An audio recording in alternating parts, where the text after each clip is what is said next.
ഈ സന്ദർഭത്തിൽ ശൂരപത്മാസുരാദികളെയും താരകാസുരനെയൊക്കെ വീട്ടിൽ പണിയെടുത്ത മറ്റത്ത ദേവന്മാർ ഓടി ഒളിച്ചു. ഇവർ കാണാതെ കണ്ടിരിക്കാൻ വേണ്ടി എന്ത് ചെയ്തു? ദേവേന്ദ്രൻ മേരുപർവ്വതത്തില് തപസ് തുടങ്ങി. അങ്ങനെ മേരുപർവ്വതത്തില് തപസ് ചെയ്തുകൊണ്ടിരിക്കുകയാണ്. ഈ സന്ദർഭത്തെയാണ് മേരുപർവ്വതത്തിൽ വന്ന് ആ മേരുപർവ്വതത്തിന്റെ ശിഖരങ്ങളൊക്കെ അടർത്തിയെടുത്ത് ഈ കുമാരൻ എറിയാൻ തുടങ്ങി. കളിക്കുകയാണ്, ഓരോന്നെടുത്ത് എറിയുക. ബാലസഹജമായ വിഷയമാണ്. കുട്ടികൾക്ക് എന്ത് കിട്ടിയാലും അവർ എന്ത് ചെയ്യും? എടുത്തെറിയും. കിണറിൻ്റെ അടുത്ത് കുളിപ്പിക്കുമ്പോൾ ആ സോപ്പ് എടുത്തൊരു ഒറ്റ ഏറാണ്, കയ്യിൽ കിട്ടിയതൊക്കെ എടുത്തെറിയും.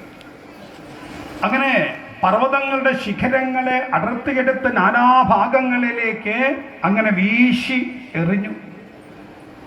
ഈ ദേവന്മാർക്ക് ഇത് മനസ്സിലായില്ല. അവർക്ക് ഒളിച്ചിരിക്കുമ്പോൾ സ്ഥലത്തൊക്കെ ഈ കല്ല് ചെന്ന് വീഴണത്. ഈ കല്ല് വീഴുമ്പോൾ ഇവർ പേടിക്കണം. അയ്യോ അസുരന്മാർ വന്നോ എന്ന് വിചാരിച്ച് പേടിച്ച് അവിടുന്ന് ഓടും. ഇങ്ങനെ പല ദിക്കിലേക്കും കല്ല് വീഴാൻ തുടങ്ങിയപ്പോൾ ഇവർക്ക് സംശയമായി. ഇവർ ഒളിഞ്ഞു നോക്കിയപ്പോൾ ഒരു ചെറിയ കുട്ടി ഉണ്ണി, ആ ഉണ്ണി ശിഖരങ്ങളൊക്കെ എടുത്ത് അടർത്തി എറിയണു. അപ്പോൾ അവർക്ക് സംശയമായി, ഇതേതോ അസുരനാണ്, മായാവിയായി വന്ന് നമ്മളിവിടെ ഉണ്ടോ എന്ന് നോക്കുകയാണ്. വേഗം ദേവേന്ദ്രനെ വിളിച്ച് കാര്യങ്ങൾ പറഞ്ഞു. ദേവേന്ദ്രൻ നോക്കിക്കഴിഞ്ഞപ്പോൾ ഒരു ഉണ്ണിയാണ്, ഇനി ഇവനെ വെക്കണ്ട എന്ന് തോന്നി.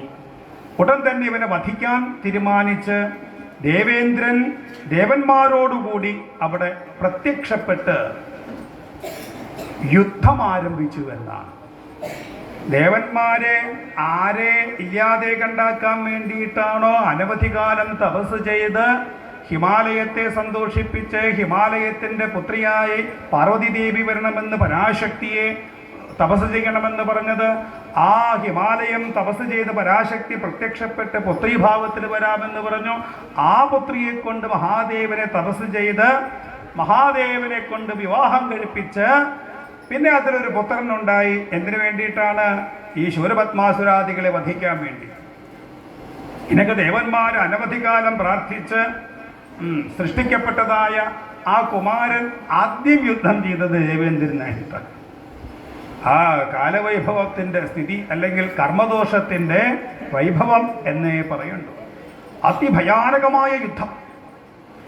മൃഗസ്വാമിയുടെ ആയുധപ്രയോഗത്തിൽ ദേവന്മാർക്കൊക്കെ അംഗവൈകല്യമുണ്ടായി. ഇന്ദ്രനാകട്ടെ തൻ്റെ വജ്രായുധമെടുത്ത് പ്രയോഗിച്ചു. ആ വജ്രായുധം നിഷ്പ്രഭമായി. ആ ഇന്ദ്രന് നേർക്ക് ഇതാ കുമാരൻ തൻ്റെ ആയുധത്തെ പ്രയോഗിച്ചു. അതോടുകൂടി ഇന്ദ്രനും തളർന്നു വീണു. പിന്നെ യമരാജാവിനെ കീഴ്പ്പെടുത്തി, വരുണനെ കീഴ്പ്പെടുത്തി, അഗ്നിദേവനെ കീഴ്പ്പെടുത്തി. സർവ്വദേവന്മാരും പരാജയപ്പെട്ടു. യുദ്ധം കണ്ട നാരദ മഹർഷി മണ്ഡലത്തിലേക്ക് ചെന്ന് വ്യാഴത്തിനോട് പറഞ്ഞു, കാര്യം അപകടമായിട്ടാണ്. അസുരന്മാരെ വധിക്കാനായിട്ട് സൃഷ്ടിക്കപ്പെട്ടതായ ആ ശിവപുത്രന്റെ മഹിമയെ മനസ്സിലാക്കാതെ കണ്ട് ദേവന്മാരെ ശിവപുത്രനുമായിട്ട് യുദ്ധം നടത്തിക്കൊണ്ടിരിക്കുകയാണ്. മഹാനർത്ഥമുണ്ടായിരിക്കണം. ഉടൻ തന്നെ ബൃഹസ്പതി അവിടെ വന്ന് ആ മൃഗസ്വാമിയെ സ്തുതിച്ചു. ഓം നമോ അനന്തമഹിമ പാരസതി താം പതേ സ്കന്ധായ ദന്തിവക്ത്രസ്യ സോദരായ ദാദരായത്തെ ഷഡ്വക്ത്രായ ഏകവക്ത്രായ നമഃ സാക്ഷാൽ പിനാകിനേ ഷഡ്ഭുജായ സൗമ്യായ സ്വാർച്ചകേഷ്ടപ്രദായിനേ ഉമാശങ്കരയോരേക പ്രേമഭാജനമൂർത്തയേ അനന്തമൂർത്തയേ തുഭ്യം അനന്താത്ഭുതഹേതവേ. ഉമാമഹേശ്വരന്മാരുടെ ആനന്ദമേ, സച്ചിദാനന്ദമേ, 6 മുഖമുള്ളവനെ, 12 കൈയുള്ളവനെ, ഈ പ്രപഞ്ചത്തിൻ്റെ പരമ്പൊരുളെ, അനന്ത ജ്യോതിയായിരിക്കുന്ന, സർവത്തിനും കാരണമായിരിക്കുന്ന, അനന്തമായ സങ്കല്പിക്കാൻ പറ്റാത്ത ബലത്തോടു കൂടിയതായ അവിടുത്തെ ഇതാ സ്തുതിക്കണം, അനുഗ്രഹിക്കണമേ, ദേവന്മാരുടെ അപരാധത്തെ പൊറുക്കണമേ എന്നിങ്ങനെ സ്തുതിച്ചപ്പോൾ മൃഗസ്വാമി ഇതാ ശാന്തനായി. തുടർന്ന് ആ മൃഗസ്വാമിയുടെ മഹിമയെ അവർക്ക് കാണണമെന്ന് പറഞ്ഞു. അപ്പോഴാണ് അവിടെ വെച്ച് ആ സ്കന്ധദേവൻ സുബ്രഹ്മണ്യ സ്വാമി തൻ്റെ വിരാട് രൂപത്തെ ദേവന്മാർക്ക് കാണിച്ചു കൊടുത്തു. അതവർക്ക് സങ്കല്പിക്കാൻ പറ്റാത്തതാണ്. ദക്ഷിണം വാമ ശിവാത്മാമതിർഗൗരി വാമ പാർശ്വം ജനാർദ്ദന. ദക്ഷിണം ഭഗവാൻ ബ്രഹ്മഭാരതീ വൈദികീ ച വാക്ക് ലക്ഷ്മീശ്ച പാവന പ്രാണാദിശ ദേഹഭാഗ് മഞ്ഞുക്കാലാഗ്നി രുദ്രോഗ്നി ചഠരസമുദാകൃത. പ്രപഞ്ചത്തിലെ സർവചരാചരങ്ങളും സർവദേവതമാരും മുരുക ശരീരത്തിൽ അങ്ങോട്ട് കണ്ടു. മഹാവിഷ്ണുവും ബ്രഹ്മാവും അഗ്നിയും വരുണനും നിര്യതിയും പൂഷാവും സിദ്ധഗന്ധർവന്മാരും ദിക്കുകളും ആകാശവും അഗ്നിയും സർവ്വതും ആ ഈ മുരുക ശരീരത്തിൽ അങ്ങനെ ദർശിച്ച് ദേവന്മാര് അത് കാണാൻ തന്നെ സാധിക്കാൻ പറ്റാതെ കണ്ട് മൃഗസ്വാമിയെ വീണ്ടും നമസ്കരിച്ചു. ദേവദേവ ജഗന്നാഥ ശാങ്കരേ സകലേശ്വര അത്ഭുതം തേ പരം രൂപം വീക്ഷിതം നൈവ ശഗ്നുമ. ഞങ്ങൾക്ക് കാണാൻ പറ്റുന്നില്ല, കാരണം അത് അത്രയ്ക്ക് ശക്തിയുക്തമാണ്. അവിടുത്തെ പഴയ സ്വരൂപത്തെ ഞങ്ങൾക്ക് നൽകണം. തേഷാം മന്ദസ്മിതം കൃത്വാ ദേവാനാം ദർശനക്ഷമം.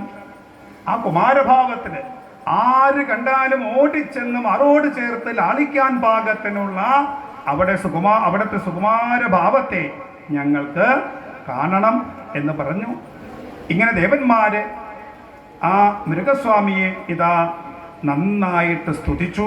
അവർക്ക് മൃഗസ്വാമിയുടെ മഹിമയെ തിരിച്ചറിഞ്ഞു. അതിനുശേഷം മൃഗസ്വാമി ദാ കൈലാസത്തിലേക്ക് യാത്രയായി.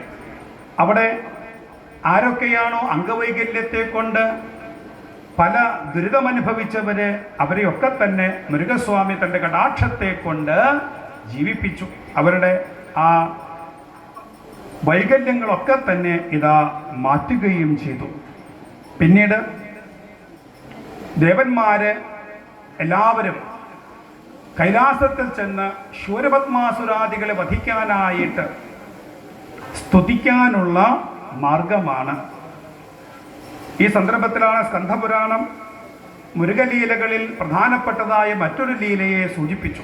ഒരിക്കല് പരമേശ്വര പ്രീതിക്ക് വേണ്ടി നാരദ മഹർഷി ഒരു യാഗം നടത്താൻ തീരുമാനിച്ചു.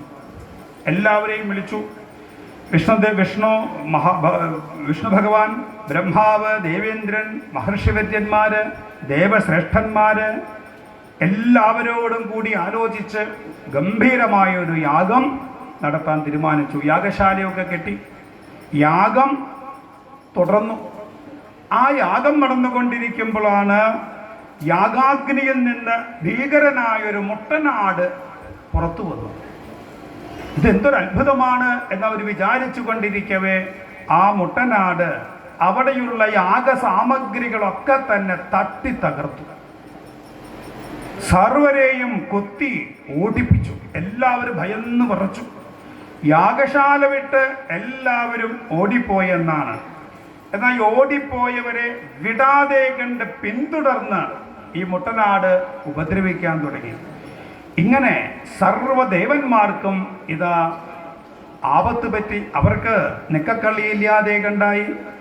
ഈ സന്ദർഭത്തിൽ ദേവന്മാരൊക്കെ തന്നെ കൈലാസത്തിലേക്ക് ചെന്നു. കൈലാസത്തിൻ്റെ ആ ഗോപുരവാതിക്കല് അനവധി വീരന്മാരോടുകൂടി ലീലകളാടിക്കൊണ്ടിരിക്കുന്ന മൃഗസ്വാമിയെ കണ്ടു. ഈ മൃഗസ്വാമിയെ കണ്ടപ്പോൾ പിന്നെ ഇനിയിപ്പോൾ അകത്തേക്ക് പോകേണ്ട കാര്യമില്ല, പുറത്തന്നെയുണ്ട്. ഇനിയിപ്പോൾ അകത്ത് കയറണ്ട. അകത്ത് കയറി നന്ദീശ്വരൻ്റെ അനുവാദം വേണമൊക്കെ വേണം. നോക്കുമ്പോൾ പുറത്ത് കളിച്ചു കൊണ്ടിരിക്കുന്നു ഉണ്ണി. ദേവന്മാരൊക്കെ മഹാദേവനെ കാണാനാണ് വന്നത്. ഉണ്ണിയെ കണ്ടപ്പോഴോ ഒക്കെ അവിടെ നിന്ന് ഉണ്ണിയോട് സങ്കടം പറഞ്ഞു. അപ്പോൾ ഉണ്ണി ഒരു പാറപ്പുറത്ത് അവിടെ ഇങ്ങനെ ഇരുന്ന് ദേവന്മാരുടെ സങ്കടമൊക്കെ കേട്ടു. എന്നിട്ട് പറഞ്ഞു, വീരബാഹുവിനെ വിളിച്ചു ഇങ്ങോട്ട് വരാൻ പറഞ്ഞു. ആടിനെ പിടിച്ചു കൊണ്ടുവരാൻ പറഞ്ഞു.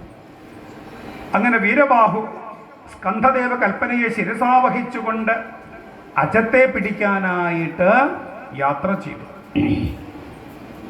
അജമാകട്ടെ സർവരെയും ഉപദ്രവിച്ച് ബ്രഹ്മലോകത്തെത്തിയപ്പോൾ ബ്രഹ്മാവിന് മനസ്സിലായി, ഇവൻ എന്നെയും പിടിക്കാനാ വന്നിരിക്കുന്നത്. ബ്രഹ്മാവ് ഈ മുട്ടനാടിനെ കണ്ടപ്പോൾ ബ്രഹ്മാവും പരിഭ്രമിച്ചു. എന്ത് വേണമെന്നിങ്ങനെ വിചാരിച്ചിരിക്കുമ്പോഴേക്കും ഇതാ ആ വീരബാഹു അവിടെ വന്ന് ആടിനെ അങ്ങോട്ട് പിടിച്ചു. കൊമ്പുമ പിടിച്ച് ആ ചെവിയും കൊമ്പും കൂട്ടിപ്പിടിച്ച് ഒരു 5-6 തിരി അങ്ങോട്ട് തിരിച്ച് അഹങ്കാരത്തെ അങ്ങോട്ട് ഇല്ലാതെ കണ്ടാക്കി ആ അജത്തെ പിടിച്ച് മൃഗസ്വാമിയുടെ മുമ്പിൽ കൊണ്ടിട്ടു. മൃഗസ്വാമി ആ ആടിനെ എടുത്ത് തൻ്റെ കാലിന്മ കയറ്റി വെച്ചു. അപ്പോൾ ദേവന്മാർ പറഞ്ഞു, അതെ ഞങ്ങളങ്ങോട്ട് പോയി കഴിഞ്ഞാൽ ഇതിനെ അങ്ങോട്ട് വിടരുത്, ഇത് വിട്ടാൽ ആദ്യം ഇങ്ങോട്ട് വരും. തൽക്കാല ആശ്വാസം കിട്ടി എന്നല്ലാതെ കണ്ട് ഇതിനെ ഇനി വിട്ടാൽ ശരിയാവില്ല. അതുകൊണ്ട് ഞങ്ങളൊരു അപേക്ഷ വയ്ക്കുകയാണ്. എന്താ അപേക്ഷ എന്ന് ചോദിച്ചു. അവിടുന്ന് ഇതിനെ വാഹനമായിട്ട് സ്വീകരിക്കണം. അവിടുത്തെ വാഹനമായി കഴിഞ്ഞാൽ പിന്നെ അതിൻ്റെ അഹങ്കാരമൊക്കെ പോകുമല്ലോ. അപ്പോൾ മൃഗസ്വാമി ചിരിച്ചുകൊണ്ട് ആ അഹങ്കാരത്തിൻ്റെ പ്രതിബിംബമായ അജത്തെ തൻ്റെ വാഹനം ആക്കി എന്നതാ സൂചിപ്പിക്കുന്നു. ഇങ്ങനെ ജ്ഞാനമൂർത്തികൾ നടത്തുന്നതായ ലീലകളുടെ ഒരു പ്രത്യേകതയാണ്. ഈ അജ്ഞാന പ്രതീകങ്ങളെ ജ്ഞാനമൂർത്തികൾ എന്താക്കും? വാഹനമാക്കും. നമ്മളാകട്ടെ നേരെ തിരിച്ചാണ് ചെയ്യുക. ഈ വാഹനമല്ല ആക്കുക. പിന്നെ എന്താണ്? അജ്ഞാനത്തെ നെഞ്ചോട് ചേർത്ത് അതിൻ്റെ വാഹനമായിട്ട് അജ്ഞാനത്തിൻ്റെ വാഹനമാണ് നമ്മൾ. അങ്ങനെയാണ്, നേരെ തിരിച്ചാണ്. അപ്പം ഈ ജ്ഞാനമൂർത്തികളുടെ പ്രത്യേകത അതാണ്. ഇത്തരത്തിൽ ആ സച്ചിദാനന്ദ സ്വരൂപന് അങ്ങനെ പ്രത്യേകിച്ച് ഇഷ്ടാനിഷ്ടങ്ങളോ അല്ലെങ്കിൽ യാതൊന്നുമില്ല. ആരാണോ ഭഗവാനെ ആശ്രയിക്കുന്നത് അവർക്കെല്ലാം ഭഗവാൻ നൽകും എന്നതാ സൂചിപ്പിച്ചു. ഇങ്ങനെ മൃഗസ്വാമിയുടെ വാഹനത്തെക്കുറിച്ച് നമുക്ക് കുറച്ച് സൂചനയൊക്കെ തരണം. മൃഗസ്വാമിക്ക് എന്തൊക്കെയാ വാഹനങ്ങൾ എന്ന് ചോദിച്ചാൽ ഈ മയിലുണ്ട്, അതുപോലെ തന്നെ ആനയെ വാഹനമാക്കിയിട്ടുണ്ട്, ഇപ്പം ദാ അജത്തെ വാഹനമാക്കിയിട്ടുണ്ട്. അഗ്നിയുടെ വാഹനമാണ് ആട് എന്നാണ് പൊതുവെ പറയാം. അഗ്നി തന്നെയാണ് കുമാരദേവനെന്നും സൂചിപ്പിക്കണം. അതുകൊണ്ട് മൃഗസ്വാമിയെ അഗ്നിപുഷ്പം എന്ന് വിളിക്കാറുണ്ട്. ഓം അഗ്നിപുഷ്പായ നമ എന്ന് മൃഗസ്വാമിയെ ആരാധിക്കപ്പെടാറുണ്ട് എന്നതാ സൂചിപ്പിക്കണം. പ്രധാനമായും മൃഗസ്വാമി ചില അജ്ഞാന പ്രതീകങ്ങളെ വാഹനങ്ങളാക്കിയത് നമുക്ക് കാണാം. ഏതൊക്കെയാണ്? ഇപ്പോൾ ഒരു അജത്തെ വാഹനമാക്കി, ആടിനെ വാഹനമാക്കി, ആനയെ വാഹനമാക്കി, മയിലിനെ വാഹനമാക്കി. എന്താ ഇതിൻ്റെയൊക്കെ തത്വം എന്ന് ചോദിച്ചു കഴിഞ്ഞാൽ ഈ 3 ഭാവമാണ്: അഹങ്കാരം, കൽമഷം, മായ. ഈ 3 ദോഷങ്ങൾ, ഇത് 3 നമുക്ക് അപകടമാണ്. ഈ അഹങ്കാരം ഉണ്ടായാൽ കഴിഞ്ഞു. പിന്നെ ഈ കൽമഷം, അതുപോലെ തന്നെ മായ. ഇതിൽ അഹങ്കാരത്തെ, ഈ മയില് അഹങ്കാരത്തെ കാണിക്കുന്നു എന്നാണ്. മയിലിൻ്റെ സ്വഭാവം തന്നെ നിപ്പും ഭാവവും നടക്കണ നമുക്കറിയാം അഹങ്കാരിയാണ്. അതിൻ്റെ നടപ്പ് കണ്ട് ഒരു ഗോസലും ഇല്ലാണ്ട് ഒരു നടപ്പൊക്കെയാണ്. പീലിയൊക്കെ വിരിച്ച് അഹങ്കാരത്തിൻ്റെ പ്രതീകമായിട്ടാണ് മയിലിനെ സൂചിപ്പിക്കുന്നത്. ആ മയിലിനെ അഹങ്കാരത്തെ നശിപ്പിച്ച് തൻ്റെ വാഹനമാക്കി എന്നതാ സൂചിപ്പിക്കണം. പിന്നെ ആന കൽമഷമെന്ന ദോഷത്തെ കാണിക്കണം. എന്താ ആനയുടെ പ്രത്യേകത എന്ന് ചോദിച്ചു കഴിഞ്ഞാൽ ഒരു ഇതുമില്ല. എന്തൊക്കെയാ ചെയ്യണ്ടേ ചോദിച്ചു കഴിഞ്ഞാൽ ചെയ്യാൻ പാടുണ്ടോ പാടില്ല, ഇതൊന്നും ആനയ്ക്ക് വിഷയമല്ല. ആന അങ്ങനെ അങ്ങോട്ട് ചെയ്തുകൊണ്ടേയിരിക്കുമെന്നാണ്. അത്തരത്തിലുള്ള തോന്നുന്നതൊക്കെ അപ്പാടെ പ്രവർത്തിക്കുന്നതായ സ്വഭാവം, അത്തരത്തിലുള്ള ആ കൽമഷമെന്ന ഭാവത്തെ മൃഗസ്വാമി എന്ത് ചെയ്തു? അതിൻ്റെ ആ ഭാവത്തെ അടക്കി തൻ്റെ വാഹനമാക്കി എന്ന് സൂചിപ്പിക്കുന്നു. അജം എന്ന് പറഞ്ഞാൽ മായയെ കാണിക്കുന്നു. ആ മായയെ ഇതാ വാഹനമാക്കി. അജത്തിൻ്റെ ഒരു പ്രത്യേകത എന്താണ്? ആടിൻ്റെ ഒരു പ്രത്യേകത തന്നെ മേ മേ മേ മേ എന്നെപ്പോഴും പറയും. എന്ന് പറഞ്ഞാൽ എൻ്റെ എൻ്റെ എൻ്റെ എൻ്റെ എൻ്റെ എൻ്റെ എന്നുള്ള വിചാരം ഈ മായയുടെ ഭാവമാണ്. ഈ എൻ്റെ എൻ്റെ എന്നുള്ള വിചാരം മാത്രമല്ല, ഈ ആ സ്വഭാവമുള്ളവരുടെ എന്ത് ചെയ്താലും നേരെയാവില്ല. ആട് കടിച്ചാൽ പിന്നെ വളരില്ല എന്നാണ് പറയുക. ആട്ടങ്ങളുടെ സ്വഭാവം എന്താണ്? ഇവിടുന്ന് ഒരു കടി, അത് കഴിഞ്ഞാൽ മോളിൽ നിന്നൊരു കടി, അപ്പുറത്തൊരു കടി, ഇപ്പുറത്തൊരു കടി, അത് മുഴുവൻ തിന്നൂടെ? അത് തന്നില്ല. ഈ പ്ലാവിൻ്റെലൊക്കെ കെട്ടിക്കൊടുത്താൽ കാണാം അതിൻ്റെയൊക്കെ തുമ്പ് കടിക്കും, മോളിൽ നിന്നൊരു കടി കടിക്കും, ഈ സൈഡിൽ നിന്നൊരു കടിക്കും, ഇവിടുന്ന് കടിക്കും, ബാക്കി ഭാഗം അങ്ങനെ നിൽക്കും. അത് മുഴുവൻ നിന്ന് അത് തോന്നണ്ടേ? ഇവിടെ കടിക്കുമ്പോൾ അവിടെ സുഖം തോന്നും, അവിടെ കടിക്കുമ്പോൾ ഇതാ നല്ലത് തോന്നും. ഇങ്ങനെ പോകുന്നതായ ആ മായാലോകത്തിൽ പെട്ടിരിക്കുന്നതായ ഭാവത്തെയാണ് ആട് എന്ന് പറയുക. അതിനെ ഭഗവാൻ ഇതാ വാഹനമാക്കിയതായ കഥയും സൂചിപ്പിക്കുന്നു. ഇങ്ങനെയൊക്കെ ഭഗവാന്റെ വാഹനത്തിൻ്റെയൊക്കെ പ്രത്യേകതകൾ ഇതാ വർണ്ണിച്ചു. പിന്നീട് കൈലാസത്തിൽ ലീലകളാടിക്കൊണ്ടിരിക്കുന്നതായ മൃഗസ്വാമിയെ കാണാൻ അനവധി ആൾക്കാർ വരുന്നുണ്ട്. ഇവിടെ മഹാദേവനെ സംബന്ധിച്ച് ഇപ്പോൾ ആടിൻ്റെ ശല്യം ഒഴിവാക്കാനായിട്ട് മഹാദേവനെ കാണാൻ വന്നു. അവർ കണ്ടതാരെയാണ്? മൃഗസ്വാമിയെ കണ്ടു. മഹാദേവൻ അകത്തിരിക്കുന്നുണ്ട്. മഹാദേവന് അതിൽ പ്രത്യേകിച്ച് വിഷമമൊന്നുമില്ല. എന്നെ കാണാൻ വന്ന ആൾക്കാർ ഉണ്ണിയെ കണ്ട് കാര്യങ്ങൾ നേടിപ്പോയി. സ്വാഭാവികമായിട്ടും സാധാരണ അച്ഛനും മോനും ആണെങ്കിൽ എന്തുണ്ടാവും? ആ അച്ഛന് അത് ശരി, നീ എന്നേക്കാൾ വളർന്നുവല്ലേ, എൻ്റെ പരിപാടിയാണ് നീ പിടിച്ചത്. ഇപ്പോൾ സ്വാഭാവികമായിട്ട് അവിടെ ഈ കോംപ്ലക്സ് അത് ഇതൊക്കെ വന്ന് പ്രശ്നമാണ്. പിന്നീട് മഹാദേവനാകട്ടെ പുഞ്ചിരിയോടുകൂടി ആ രംഗം കണ്ട് തൻ്റെ പുത്രൻ്റെ വൈഭവം ആലോചിച്ചുകൊണ്ട് പാർവതി പരമേശ്വരന്മാർ ആനന്ദിച്ചു. കുട്ടികൾ എത്രത്തോളം വലുതാവുന്നുവോ, നമ്മളെക്കാൾ ഉയരത്തിലാവുന്നതോ, അപ്പോൾ അത് ദേവന്മാരെ സംബന്ധിച്ച്, ശരിയായ അച്ഛനമ്മമാരെ സംബന്ധിച്ച് അത് ആനന്ദത്തിന് കാരണമാണ്. ഈശ്വരന്മാരെ സംബന്ധിച്ച് ഭക്തന്മാർ എത്രത്തോളം ഉയരുന്നുവോ, അവർക്ക് എത്രത്തോളം സമ്പത്തുണ്ടാകുന്നുവോ, എത്രത്തോളം ഗുണമുണ്ടാകുന്നുവോ ഭഗവാന് സന്തോഷമാണ്. എന്നിട്ട് ഇതൊക്കെ നമുക്ക് പറഞ്ഞു തന്നിട്ടും ക്ഷേത്രത്തിൻ്റെ അടുത്ത് ഇപ്പോൾ എവിടെയെങ്കിലുമൊക്കെ ക്ഷേത്രത്തിൻ്റെ അടുത്ത് ഇപ്പോൾ ഞാൻ നേരത്തെ പറഞ്ഞു, ഈ കൊല്ലത്തൊരു ക്ഷേത്രമുണ്ട്, ശക്തികുളങ്ങരയാണെന്ന് തോന്നുന്നു, ആണോ ക്ഷേത്രം. അതിന് പിന്നിൽ കുറച്ച് സ്ഥലമുണ്ട്. അവിടെ ഒരു 3 വീടുണ്ട്. ആ 3 വീട് അവിടുത്തെ ക്ഷേത്രത്തിലെ ഭക്തന്മാരുടേതാണ്. പക്ഷെ അവർക്ക് ആ വീട് പോരാ. മുകളിലും കൂടി 2 മുറി എടുത്താൽ അവർക്ക് സൗകര്യമായിട്ട് താമസിക്കാം. അപ്പോൾ മുകളിൽ മുറി എടുക്കുമ്പോൾ പ്രശ്നം എന്താണെന്ന് ചോദിച്ചാൽ ശ്രീകോവിലിൻ്റെ മുകളിലേക്ക് എത്തും. അവിടുത്തെ ഭക്തന്മാരും കമ്മിറ്റി അംഗങ്ങളൊക്കെ പറഞ്ഞു, ശ്രീകോവിലിൻ്റെ മുകളിൽ കെട്ടിയാൽ ഭഗവാന് മുകളിലിരിക്കാനുള്ള ഉദ്ദേശമാണെങ്കിൽ നിങ്ങൾക്ക് നാശം ഉണ്ടാവും, ഇതുണ്ടാവും, പേടിച്ചു അവർ. അപ്പോൾ അവർക്ക് അവിടെ ജീവിക്കാൻ പറ്റാതെ കണ്ടായി അവരെന്ത് ചെയ്തു? ആ വീട് ഒരു മുസ്ലിമിന് വിറ്റു. മുസ്ലിം അവിടുന്ന് ഒറ്റ പണിയിലാണ് 3 നില. ഇപ്പുറത്ത് ഒരു ഹിന്ദു വീടും 2 വീടുണ്ട് ബാക്കി. അപ്പം അവർ എൻ്റെ അടുത്ത് ചോദിച്ചു, ഇങ്ങനെ കെട്ടാൻ പറ്റുമോ? പിന്നെന്താ കെട്ടിയ? അല്ല, ശ്രീകോവിലിന് മുകളിൽ പോയാൽ അപ്പുറത്ത് മുകളിൽ പോയിട്ട് പ്രശ്നം, അവർ മുസ്ലിം അല്ലേ? അവിടെ നിങ്ങൾക്കുള്ള കുഴപ്പതാണ്. ഈശ്വരന് മുസ്ലിം എന്നോ ക്രിസ്ത്യാനി എന്നോ ഹിന്ദു എന്നോ ബ്രാഹ്മണനെന്നോ നായരെന്നോ ഈഴവനെന്നോ അങ്ങനെയൊക്കെ ഭേദബുദ്ധിയുണ്ടോ? നിറത്തെ കൊണ്ടോ അല്ലെങ്കിൽ വിദ്യ കൊണ്ടോ ഒരു ഭേദബുദ്ധിയില്ല. ജാതി നാമാദികളിലെല്ലാം ഗുണഗണം. ആരെ ഇതൊക്കെ പഠിപ്പിക്കുന്നത് നിങ്ങളെ? നമുക്ക് ഭഗവാനെ സംബന്ധിച്ച് ഭക്തന് എത്രത്തോളം സൗകര്യത്തോടു കൂടി താമസിക്കുന്നുവോ ഭഗവാൻ സന്തോഷമാണ്. ആ സൗകര്യര്യാതെ കണ്ട് കഷ്ടപ്പെട്ടങ്ങനെ ജീവിക്കുമ്പോൾ ഭഗവാന് സങ്കടം വരും. ആ സങ്കടം ചൈതന്യക്കുറവിന് കാരണമാകും. അപ്പോൾ തൻ്റെ ഭക്തന്മാർ സന്തോഷമായിട്ടിരിക്കണം, തൻ്റെ ആൾക്കാർ എത്രയും സൗകര്യത്തോടു കൂടി താമസിക്കുന്നുവോ അത്രത്തോളം സന്തോഷമാണ് ഭഗവാൻ ഉണ്ടാവുക. നിങ്ങൾ എന്താ ഈശ്വരനെ മനസ്സിലാക്കാത്തത്? അദ്ദേഹം അത് കേട്ടതോടുകൂടി പിന്നെ ആരുടെ വാക്കും കേട്ടില്ല. ഒരു നില കെട്ടി താമസിക്കണം, ഇല്ലെങ്കിൽ വേറെ ആർക്കെങ്കിലും വെക്കും, അവർ കെട്ടിപ്പോക്കും. അപ്പം നമ്മുടെ ഇടയിൽ ഇതൊക്കെ തന്നെ മാറ്റി നിർത്താൻ നമുക്ക് സാധിക്കണം. ഈശ്വര തത്വത്തെ അറിയാൻ സാധിക്കണം. ആ മൃഗസ്വാമിയുടെ മഹിമകൾ പിന്നെയും അവിടെ വർണ്ണിക്കപ്പെട്ടുന്നു. ഒരു ദിവസം എല്ലാ ദേവന്മാരും മഹാദേവനെ കാണാൻ വന്നു.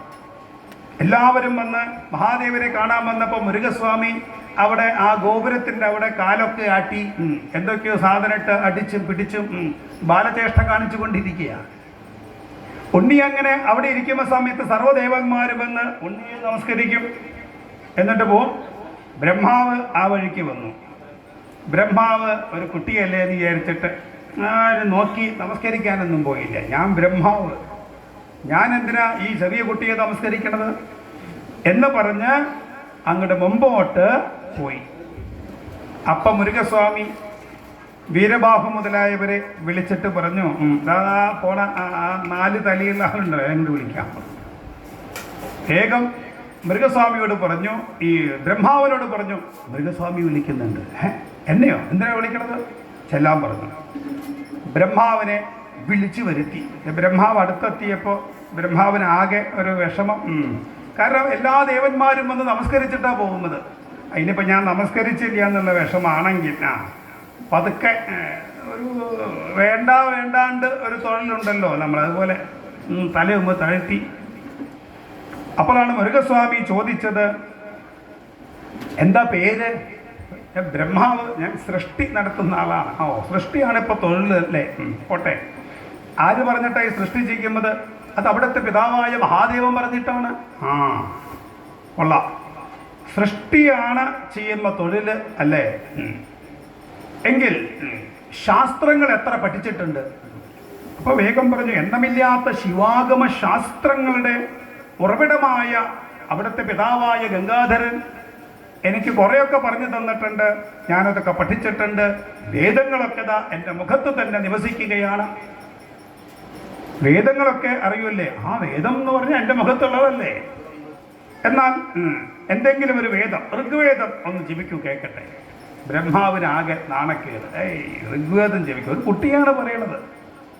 മൂർത്തിയില്ലാതെ കണ്ട് ഓംകാരത്തോടുകൂടി ഋഗ്വേദം ജപിക്കാൻ തുടങ്ങി. അപ്പം മൃഗസ്വാമി പറഞ്ഞു, അതവിടെ നിൽക്കട്ടെ. ഈ ആദ്യം ജപിച്ചത് എന്താ മന്ത്രം? ഓംകാരം. ബാക്കി മന്ത്രം നമുക്ക് പിന്നീട് ചർച്ച ചെയ്യാം.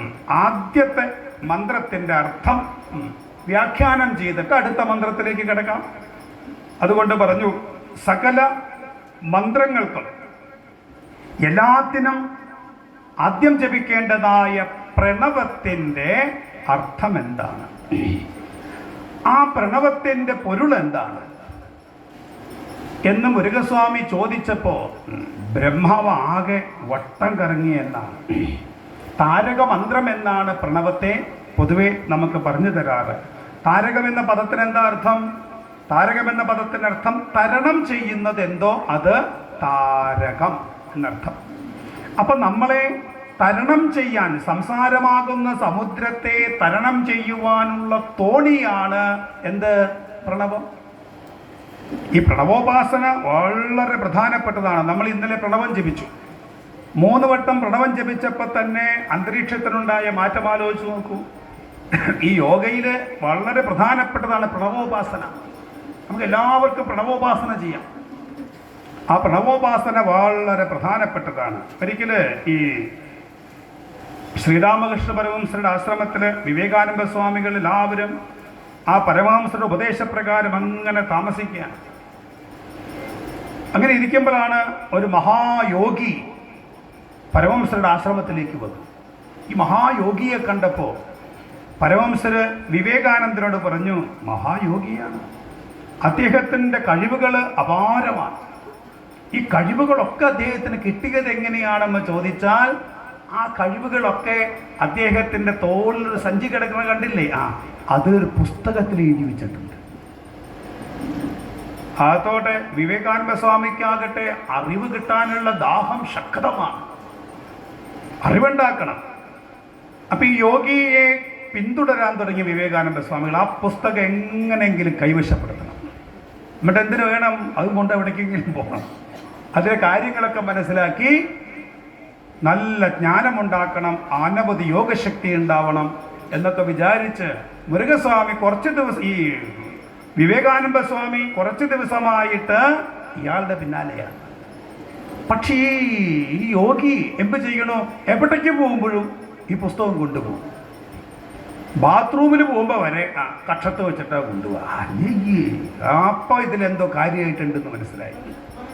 നിലത്തേ വയ്ക്കില്ല. ഒരിക്കൽ ഒരു സന്ധ്യാസമയത്ത് ഇദ്ദേഹം കുളിക്കാൻ പോയപ്പോൾ വിവേകാനന്ദ സ്വാമികൾ പിന്നാലെ പതുങ്ങി ചെന്നു. മുങ്ങുമ്പോൾ ഇത് കരയ്ക്ക് വയ്ക്കാണ്ടിരിക്കില്ല. അപ്പം അതെടുത്ത് ഓടണം എന്ന് വിചാരിച്ച് ആ യോഗി കുളിക്കുന്ന സ്ഥലത്ത് മരത്തിൻ്റെ മറവിലങ്ങനെ നിന്നു. യോഗിയാകട്ടെ കുളിക്കണില്ല, അങ്ങോട്ട് നോക്കിക്കൊണ്ടിരിക്കുക. ആരെങ്കിലും ഉണ്ടോ നോക്കി. ആരും ഇല്ല എന്ന് ഉറപ്പ് വന്നപ്പോൾ അദ്ദേഹം ആ സഞ്ചിയെടുത്ത് ഒരു ഭാഗത്ത് വെച്ച് ധാരാളം ചവറൊക്കെ ഇട്ട് അതിൻ്റെ മുകളിൽ മൂടി. അപ്പം വിവേകാനന്ദ സ്വാമികൾക്ക് മനസ്സിലാവുമ്പോ ഈ പുസ്തകത്തിൽ അസാമാന്യമായ കാര്യങ്ങളുണ്ട്, ഇല്ലെങ്കിൽ ഇത്ര ശ്രദ്ധയോടുകൂടി ഒളിപ്പിച്ചേക്കേണ്ട കാര്യമില്ലല്ലോ.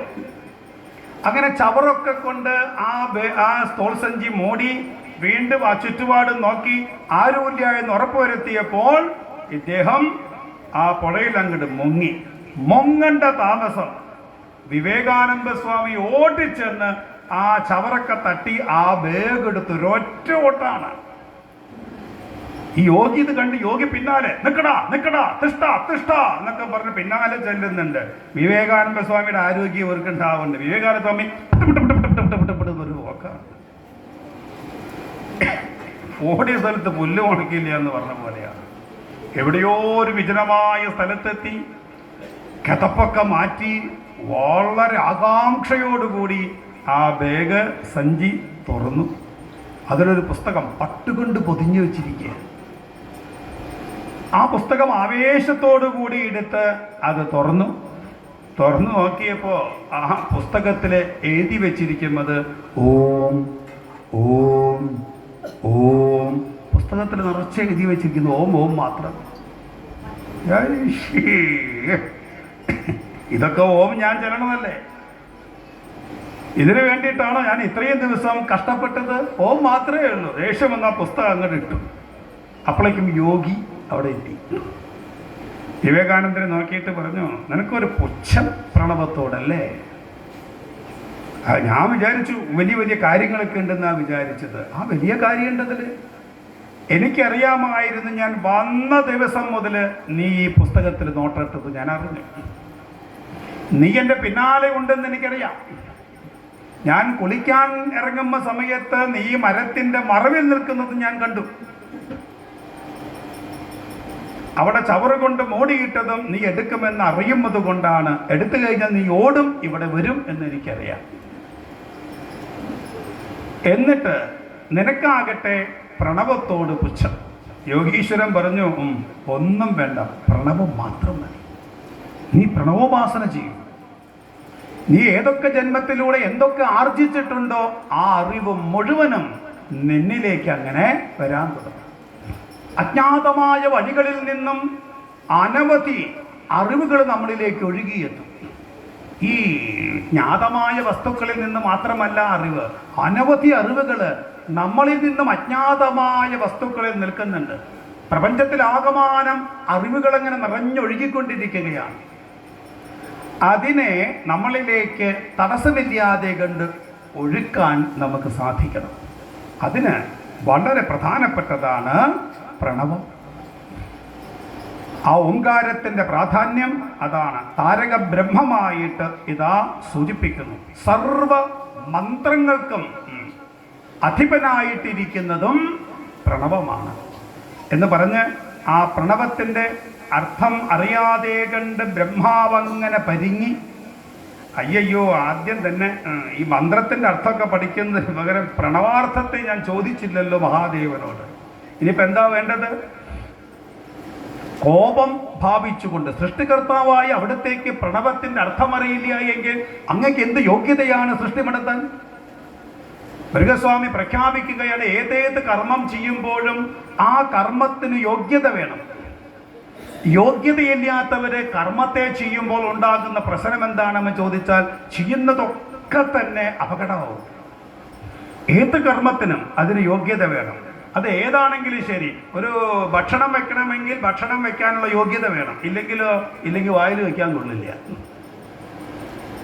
അടിച്ചു വാരണമെങ്കിൽ അടിച്ചു വാരാൻ അറിയണം, യോഗ്യത വേണം. എല്ലാത്തിനും ഒരു യോഗ്യത വേണം. അങ്ങേക്ക് സൃഷ്ടികർമ്മം നടത്താൻ യോഗ്യതയില്ല, എന്നിട്ട് അങ്ങ് സൃഷ്ടി നടത്തി. അതുകൊണ്ട് അതിനുള്ള ശിക്ഷ ഞാൻ തരാം എന്ന് പറഞ്ഞ്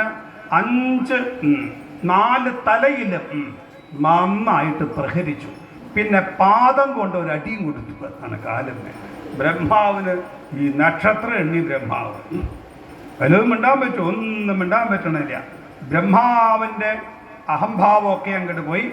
വീരബാഹുവിനെ വിളിച്ചിട്ട് പറഞ്ഞു, പിടിച്ച് കാരാഗൃഹത്തിലിടാൻ പറഞ്ഞു. ബ്രഹ്മാവ് അയ്യോ അത് വേണം, അത് വേണം വേണം വേണം.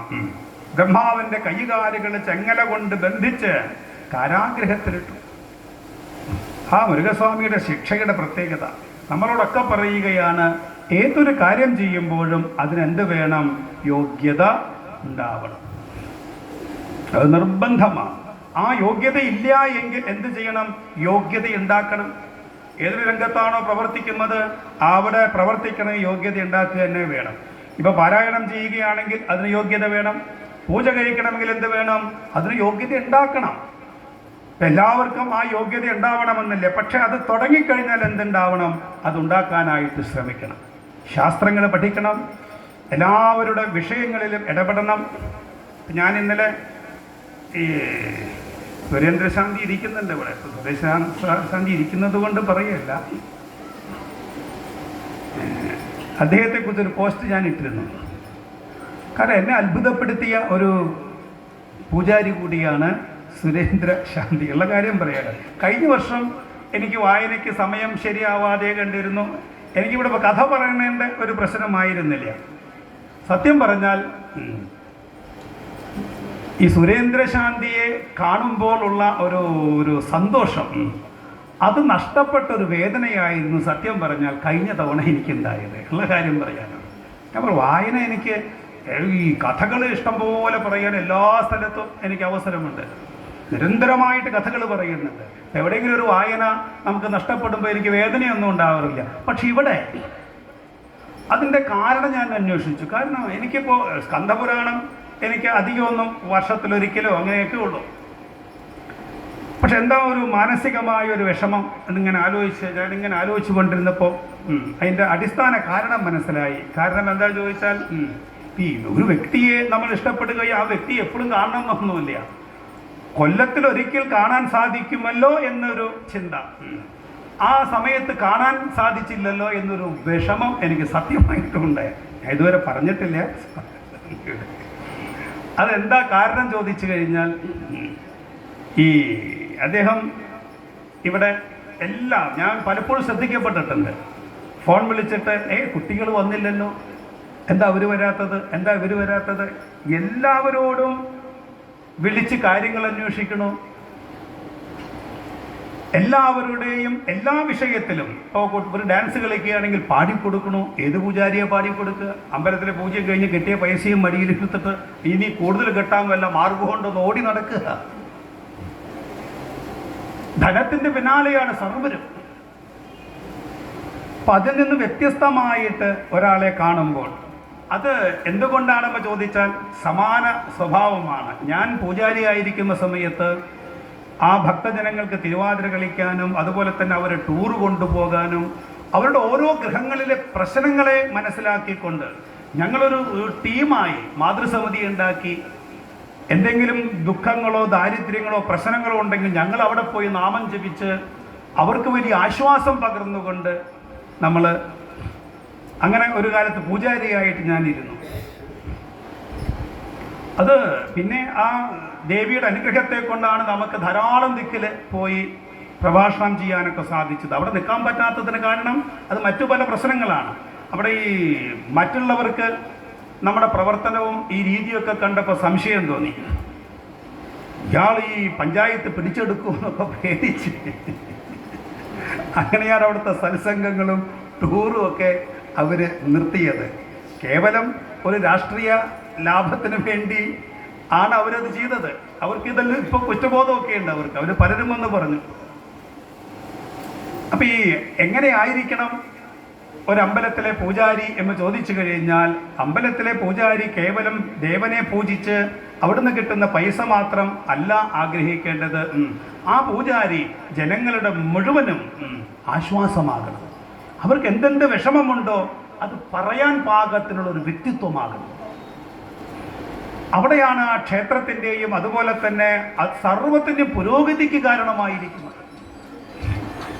അപ്പം അതുകൊണ്ട് ഞാൻ എന്തായാലും നമുക്കൊരു നല്ലൊരു കയ്യടി അദ്ദേഹത്തിന്.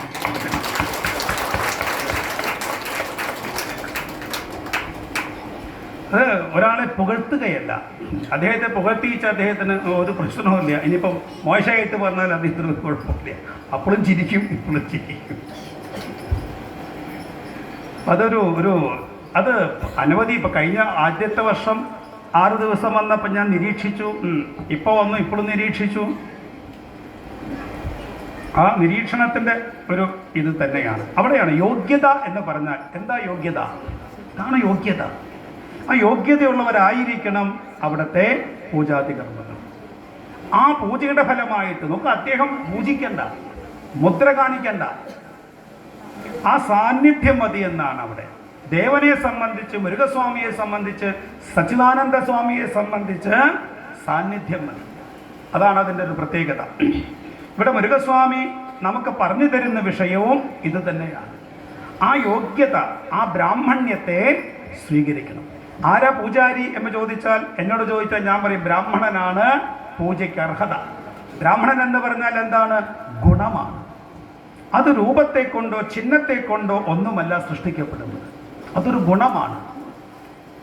ആ ഗുണമുള്ളവൻ പൂജിക്കുമ്പോൾ നമ്മുടെ ദുരിതങ്ങൾ തീരണോ, നമ്മൾ എന്തെന്ത് വിഷമമാണോ പറഞ്ഞ് പൂജ കഴിപ്പിക്കുന്നത്, ആ ദുരിതങ്ങൾ തീരാൻ അവരുടെ പൂജ കൊണ്ട് സാധിക്കും. നമ്മുടെ ദുരിതങ്ങളെ ഏറ്റുവാങ്ങാനുള്ള ശക്തി, അതാണ് ഈ പാത്രമറിഞ്ഞ് ദാനം ചെയ്യണമെന്ന് പറയാൻ കാരണം. പാത്രം എന്ന വാക്കിനർത്ഥം പതനത്തിൽ നിന്ന് ത്രാണം ചെയ്യുന്നതെന്തോ അതാണ് പാത്രം. അതിന് നമ്മളെ ദുരിതത്തിൽ നിന്ന് കരകയറ്റാനുള്ള തപശക്തി ഉണ്ടാക്കിയെടുക്കണം ഓരോ പൂജാരിമാരും. ഇവിടെ മുരുകസ്വാമി ഇത് തന്നെ നമുക്ക് പറഞ്ഞു തരികയാണ്. ബ്രഹ്മാവിനെ ശിക്ഷിച്ച് കാരാഗ്രഹത്തിലടച്ചു. അതോടുകൂടി ഇനി സൃഷ്ടി ആരും നടത്തും? മുരുകസ്വാമി തന്നെ സൃഷ്ടി ഏറ്റെടുത്തു എന്നാണ്. ആ ബ്രഹ്മാവിൻ്റെ ഓരോന്നും മുരുകസ്വാമി തന്നെ ചെയ്യാൻ ആരംഭിച്ചു. ഇത്തരത്തിൽ ബ്രഹ്മാവിനെ കാരാഗ്രഹത്തിലടച്ചു എന്ന് അറിഞ്ഞപ്പോൾ വേഗം മഹാദേവന്റെ അടുത്ത് ചെന്ന് പരാതിയൊക്കെ പറഞ്ഞു.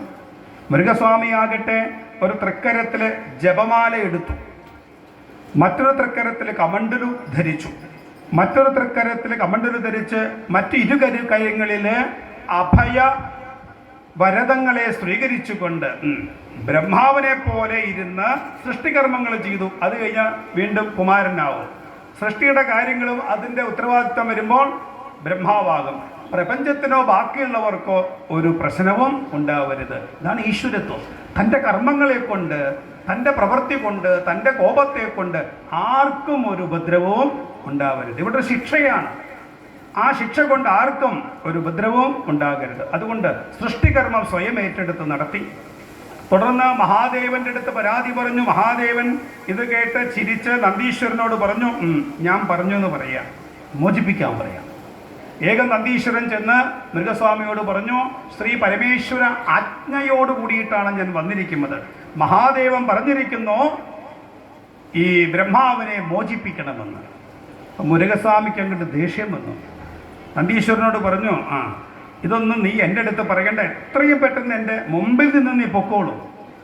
മോചിപ്പിക്കണോ വേണ്ടയോ എന്ന് ഞാൻ തീരുമാനിക്കും. ഇനി നീ ഇവിടെ നിന്നാൽ ബ്രഹ്മാവിൻ്റെ ഗതി നിനക്കുണ്ടാകും. അത് കേട്ടതോടുകൂടി നന്ദീശ്വരൻ ഓട്ടം കൊടുത്തു. അയ്യോ വേണ്ടയെന്നും പറഞ്ഞ് നേരെ മഹാദേവൻ്റെ അടുത്ത് ചെന്ന് കാര്യങ്ങൾ പറഞ്ഞു. വിട്ടുതരാൻ തയ്യാറല്ല, എന്നെയും കാരാഗ്രഹത്തിലടയ്ക്കുമെന്നാണ് കുമാരൻ പറഞ്ഞത്. അങ്ങനെ പറഞ്ഞു, എന്നാൽ ശരി എന്ന് പറഞ്ഞ് മഹാദേവൻ നേരിട്ട് മുരുകസ്വാമിയുടെ അടുത്തെത്തി. അച്ഛനെ കണ്ട സമയത്ത്, പിതാവിനെ കണ്ട സമയത്ത് ഓടിച്ചെന്ന് മുരുകസ്വാമി ആ മഹാദേവനെ നമസ്കരിച്ചു. പാർവതി സമേതനായിട്ടാണ് എഴുന്നള്ളിയത്. അമ്മയെയും നമസ്കരിച്ചു. തുടർന്ന് മുരുകസ്വാമി ചോദിച്ചു, അവിടുന്ന് എഴുന്നള്ളിയതിൻ്റെ കാരണം എന്താണ്? കാരണം നേരത്തെ മനസ്സിലാക്കിയിട്ടുണ്ട്, എന്നാലും ചോദിച്ചു എന്താ കാരണം. അപ്പോൾ പറഞ്ഞു, എത്രയും പെട്ടെന്ന് ബ്രഹ്മാവിൻ്റെ മോചനം സാധ്യമാക്കണം, അതിനാണ് ഞാൻ വന്നത്. അപ്പോൾ അച്ഛനോട് പറഞ്ഞു എന്നാണ്. കഷ്ടം. അവിടുന്ന് സർവശാസ്ത്ര വിശാരദനാണ്, അവിടത്തേക്ക് അറിയാത്തതായിട്ട് യാതൊന്നുമില്ല. എന്നിട്ടും അങ്ങ് എന്തിനാണ് പാണ്ഡിത്യമില്ലാത്ത ഒരാളെ ഈ തൊഴിലിനെ ഏൽപ്പിച്ചത്? ഓരോ തൊഴിലിനും എന്തുണ്ട്? അറിവ്, അതിന് അധികാരമുണ്ടാകണം, യോഗ്യത വേണം. യോഗ്യതയില്ലാത്തവരെ എന്തിനാണ് അവിടുന്ന് ഈ സൃഷ്ടികർമ്മത്തിന് നിശ്ചയിച്ചത്? അതാണ് എനിക്ക് മനസ്സിലാവാത്തത്. അതുകൊണ്ട് ആ യോഗ്യത വരട്ടെ. യോഗ്യതയില്ലാത്തവർക്ക് എന്താ ഗതി? യോഗ്യതയില്ലാത്തവർക്ക് ഈ കാരാഗ്രഹമാണ് ഗതി. അതിന് ഉത്തരം പറയാൻ മഹാദേവന് സാധിക്കണില്ല. കാരണം ഈ പറഞ്ഞ പോലെ ഓംകാരത്തിൻ്റെ പൊരുള് ബ്രഹ്മാവിന് കിട്ടിയിട്ടുമില്ല.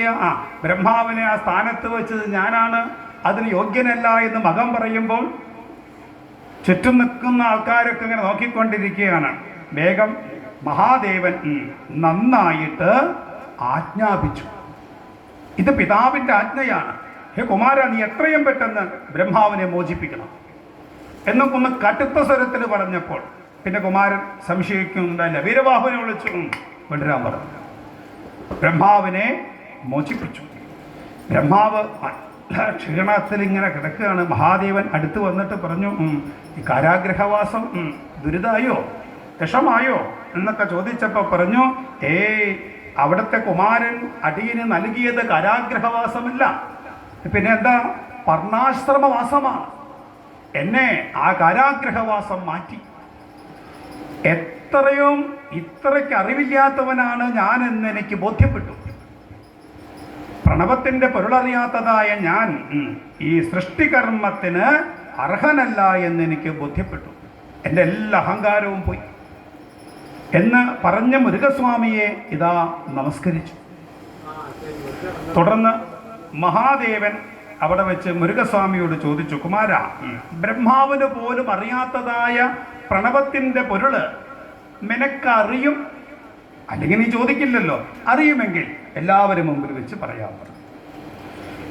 അപ്പോൾ പറഞ്ഞു, അങ്ങനെ പരസ്യമായിട്ട് ഉപദേശിക്കേണ്ടതല്ല ഓംകാരത്തിൻ്റെ പൊരുള്, രഹസ്യമായിട്ട് ഉപദേശിക്കേണ്ടതാണ്.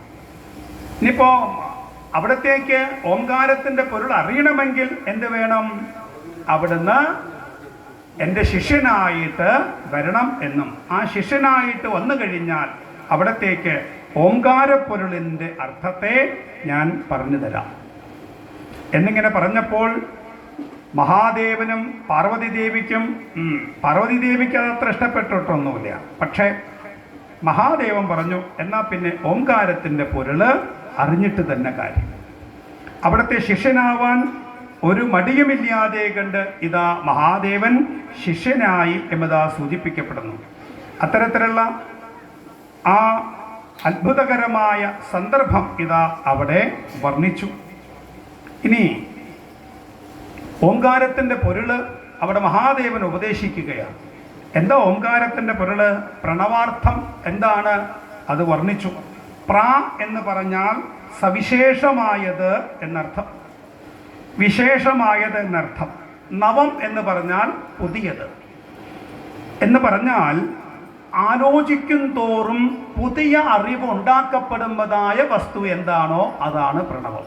നമ്മളൊരു വിഷയത്തെ വിചാരം ചെയ്തുകൊണ്ടിരിക്കുമ്പോൾ ഒരറിവ് കിട്ടി, പിന്നെ വീണ്ടും വിചാരിച്ചപ്പോഴോ വേറെ അറിവ് കിട്ടി, വീണ്ടും വിചാരിച്ചപ്പോഴോ വേറെ അറിവ് കിട്ടി. ഇങ്ങനെ എത്രത്തോളം ആലോചിക്കുന്നുവോ അത്രത്തോളം അറിവുകൾ ഉണ്ടായിക്കൊണ്ടേയിരിക്കും.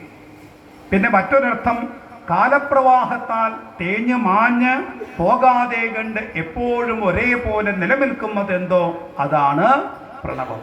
ഏത് ഋതുക്കൾ വരട്ടെ, എത്ര യുഗങ്ങൾ കഴിയട്ടെ, അപ്പോഴൊക്കെ തന്നെ ഒരു മാറ്റമില്ലാതെ കണ്ട് നിലനിൽക്കുന്നതായ വസ്തുവാണ് പ്രണവം. സത്യം എന്ന വാക്കിനർത്ഥം ഇത് തന്നെയാണ്. എന്താ സത്യം എന്ന് പറഞ്ഞാൽ എല്ലാ കാലത്തും എപ്പോഴും ഒരേപോലെ ഇരിക്കുന്നത് എന്തോ അതാണ് സത്യം, ബാക്കിയൊക്കെ അസത്യം. ഉദാഹരണത്തിന് പറയാറുണ്ട്, കലികാലത്ത് സത്യം എന്ന വാക്കിൻ്റെ അർത്ഥം ആർക്കും അറിയില്ല. ഇപ്പം ഞാൻ ഇവിടെ ഇരുന്ന് പ്രഭാഷണം ചെയ്യുന്നുണ്ട്, ഇത് സത്യമാണോ? അപ്പം നിങ്ങളോട് ഞാൻ ചോദിക്കുകയാണ്, ഇത് സത്യമാണോ എന്ന് ചോദിച്ചാൽ നിങ്ങൾ എന്ത് ഉത്തരം പറയും? നിങ്ങൾക്ക് അറിയണ ഉത്തരം പറഞ്ഞോളൂ.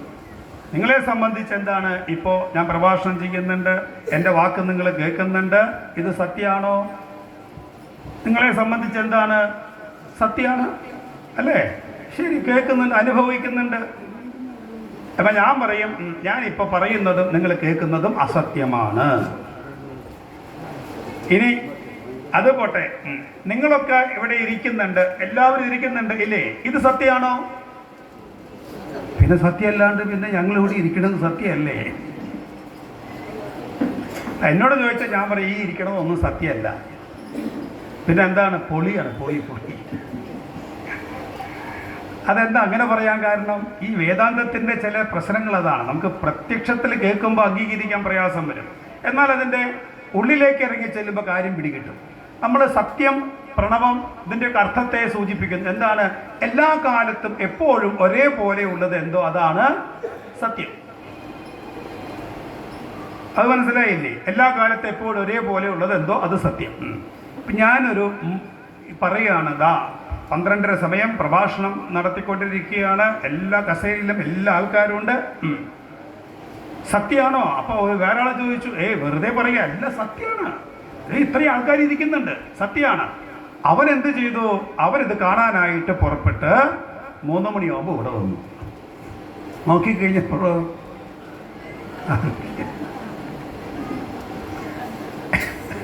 നിങ്ങൾ പോണോണ്ട് പറഞ്ഞതല്ല, പകരം വിഷമം വിചാരിക്കണ്ട. അപ്പൊ സത്യം എന്ന വാക്കിനർത്ഥം എന്താണ്? എല്ലാ കാലത്തും എപ്പോഴും ഒരേപോലെ ഇരിക്കുമ്പോൾ എന്തോ അത് സത്യം. ഇപ്പൊ 3 മണിക്ക് വന്നപ്പോൾ എന്നെയും കാണാനില്ല, ഞാനും സത്യമല്ല, നിങ്ങളെയും കാണാനില്ല, നിങ്ങളും സത്യമല്ല. അപ്പൊ ചുരുക്കി പറഞ്ഞാൽ നമ്മളൊക്കെ എന്താണ്? പൊളി, അസത്യം.